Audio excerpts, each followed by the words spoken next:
केंद्र सरकारनं काँग्रेसचं बँक खातं गोठवलंय. जनतेनं उमेदवारांना पैसे द्यावे. काँग्रेस प्रदेशाध्यक्ष नाना पटोले यांचं आवाहन. पंकजा मुंडे धनंजय मुंडेंनी एकत्र घेतलं गोपीनाथ मुंडेंच्या समाधीचं दर्शन. उमेदवारी जाहीर झाल्यानंतर पहिल्यांदाच भेट. ऐन निवडणुकीच्या तोंडावर सोलापुरात भाजपला धक्का. प्रशांत पाटील कार्यकर्त्यांसह ठाकरेंच्या शिवसेनेत.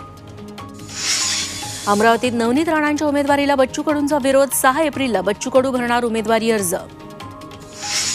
यशवंत सेना राज्यात 15 ठिकाणी उमेदवार उभे करणार. नगरमधील धनगर समाजाच्या बैठकीनंतर घोषणा. शिवसेना शिंदे गटाचे आमदार शहाजीबापू पाटलांचे 8 पुतणे. राष्ट्रवादी शरद पवार गटात पुतणे संग्राम पाटलांची शहाजीबापूंवर टीका.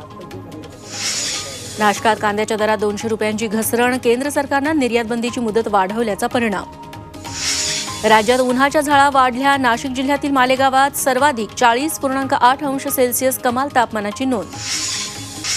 कोकणात होलिकोत्सवाची धूम. होड्यांना मोठा मासा बांधून होळीची पूजा आणि मिरवणूक. शिर्डीतील साईबाबांच्या मंदिरात पारंपरिक पद्धतीनं होळी साजरी. हजारोंच्या संख्येनं भाविकांची हजेरी. होळी पौर्णिमेनिमित्त पुण्यातील दगडूशेठ मंदिराला द्राक्षांची आरास. सजावटीसाठी 2000 किलो द्राक्षांचा वापर. संरक्षण मंत्री राजनाथ सिंग यांचा लेह दौरा. राजनाथ यांची जवानांसोबत होळी साजरी. होळीनिमित्त पंकजा मुंडे बंजारा समाजातील होळीत सहभागी. बंजारा महिलांसोबत पंकजांचा हलगीवर ठेका. नेपाळमध्येही होळी सण उत्साहात साजरा. एकमेकांना रंग लावत दिल्या होळीच्या शुभेच्छा. गोंदियात बोगस डॉक्टरचा पर्दाफाश करण्यात पोलिसांना यश. कोणतीही डिग्री नसताना अवैध गर्भपात केल्याचा आरोप.